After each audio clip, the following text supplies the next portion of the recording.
players trust after you were hired, and how long did it take for them to buy into everything? Well, I think it has a lot to do with the staff. I don't think it was just me. Obviously, I believe that one of the first things that I tried to do was put together the best staff that I could, and I think we did that, including Fitzy and Timmy Breen. We brought in guys that had coached at different levels, and guys that were honest guys that have been through some tough situations in their careers, because we knew it wasn't going to be easy. And, they came in and they bought into what I wanted to do, and then we translated that to the players. And, I can't say enough about these players. These guys are the guys that stuck with us. These guys are tough kids. They're smart. You just have to always tell them the truth. And as long as you do that, whether it's something that maybe they don't always want to hear or it's a positive reinforcement, these guys really appreciate that. So that's just really what we try to do every day. Flanders in Harrisburg. In the win over Iowa, you were able to play a lot of guys, but you didn't get Stephen bench in the game. And I know you're a one quarterback guy, but I'm wondering if you wish you could have played him a little more this season, or if you could have maybe tried to get Stephen redshirt for this year. Well, in the Iowa game, I guess you can disagree with me. I don't really care. I just felt like the game was not really in hand like everybody else thought. I felt like Iowa was still in the game, and yeah, maybe I could have gotten Stephen in, but I think Stephen realizes that we're trying to win the football game, do what's best for the football team at that point in time, and so I stuck with Matt throughout the whole game. And if we have a chance to put Stephen in at some point during the year, then we'll do it. But we're at the end of the day, we're going to do what's best for the football team and trying to win the football game. Derek LeVars from Wilkes-Barre. Bill, did you have a chance to see the size of the camp out over there at Gate A yet? And what does that mean you personally to see that there already on a Monday night or a Tuesday morning?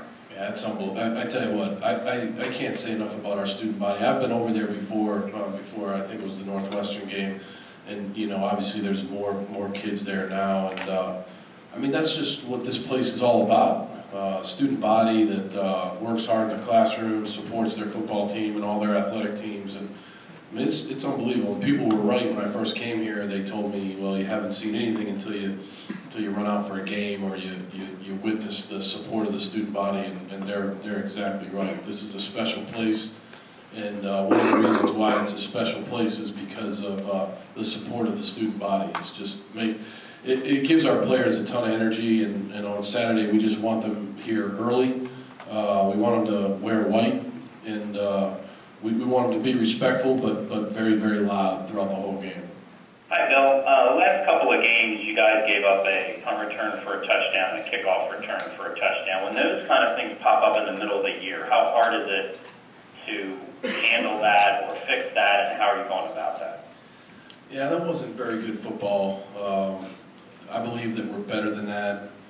I think in the Iowa game, we somewhat relaxed on that play, and we've spent a lot of time over the past day and a half correcting that.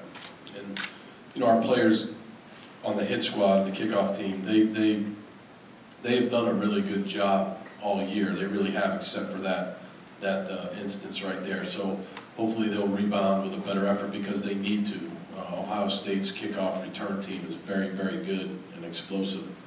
I think they're second or third in the Big Ten in kickoff returns. Got a big, they're very good. And then with the punt return against Northwestern, we need to tackle better. We need to take better angles. We need to pump the ball better. So we've continued to work on that, and so we're working extremely hard to get those things fixed. Bill, I know there's 12 one-game seasons, but they've been one of the flagships in the league. Can you put in perspective what this game means to your program at this point, and whether it has any recruiting implications? Well, I think you're right. Like you said, it's 12 one-game seasons, and this is a big game. I mean, for me to sit up here and say it's not a big game, that's crazy. I mean, this is Ohio State, great tradition, great players, great head coach, great coaching staff. So you know, it's a big game. You know, at the end of the day, recruiting is about the fit. You know, what's the fit? And there's differences between Ohio State and Penn State. You know, the setting of the school, the coaching staffs, you know, just there's differences, just like there is with any school. And every school is great, in my opinion. You know, we don't go out there and do anything but talk about Penn State when we recruit. So, you know, so recruiting at the end of the day, to me, is more about a fit. And it's not all about just winning the game. That's how you're going to beat them in recruiting. To me, that's not really what it's all about. And so, but as far as playing football goes, this is a great college football game in what will be a great college football atmosphere against a team that has this, you know, the same type of tradition and history as Penn State. So to me, this is what college football is all about, the game itself. Bill, some of your guys over Twitter are wishing you happy birthday. Any special plans today? I actually, I don't know, I'm not a big birthday guy. My wife will list all the things that I really don't enjoy. Birthdays, weddings, theme parks, the beach. I'm not a big beach guy, even though I love Cape Cod, but it's really at 5 o'clock at night.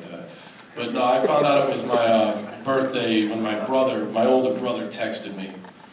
He said, happy birthday. And that's when I figured it was my birthday. So, but thank you. But there's no special plans. One of the things I've heard a lot from your players over the streak is how much fun they're having, just simply how much fun they're having. After what they went through in the offseason, I guess, how important was it to sort of instill that attitude again with these guys, just simply having fun on the football pitch? Well, winning is fun. And so winning, like we said a lot of times, you know, winning cures a lot of ills, you know, and it's fun to win. You know, that locker room, after some of these wins, it's been some of the most memorable post-game locker rooms in my career. And I've been in AFC Championship winning locker rooms and things like that, so that's saying a lot. And so what we try to do, too, is, you know, football, especially as you get into the mid-season, football can be somewhat practice, especially some drudgery, you know. And so, you know, you try to change it up a little bit and make football practice competitive and maybe blast the music a little bit and do some things to do the best you can to make it fun, but at the same time get your work done. So hopefully we've done a good job of that. And I'd say this too, it's been a lot of fun coaching this team. Like I always say, no matter what happens, this is a great group of kids that come to practice every day. It's been fun to go out to practice every day. Hey, Coach. You know, Matt McGloin's definitely a dual threat quarterback, but he's... What are you talking about? Were you at the Northwestern game?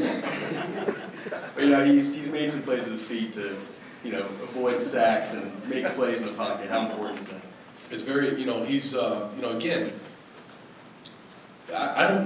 you know, people use that label dual threat.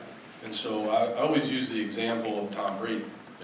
And so one of the best qualities of Tom Brady is his feet in the pocket, and that he understands that it's about a 3-foot circle in the pocket that he can move in, and he's got great pocket awareness. What we've tried to do with Matt is teach him about pocket awareness, and Matt's done a good job of that. He's climbed the pocket when he's supposed to. He's moved when he, you know, ever so slightly when he's supposed to. And the number one thing for a quarterback is to be able to do that and keep your eyes downfield and complete the ball and not see the rush. You got to feel the rush, not see it. Move with your feet, redirect your eyes with your feet is the phrase we use, and then get the ball down the field. And I think Matt's done a decent job of that, and hopefully he can continue to do that.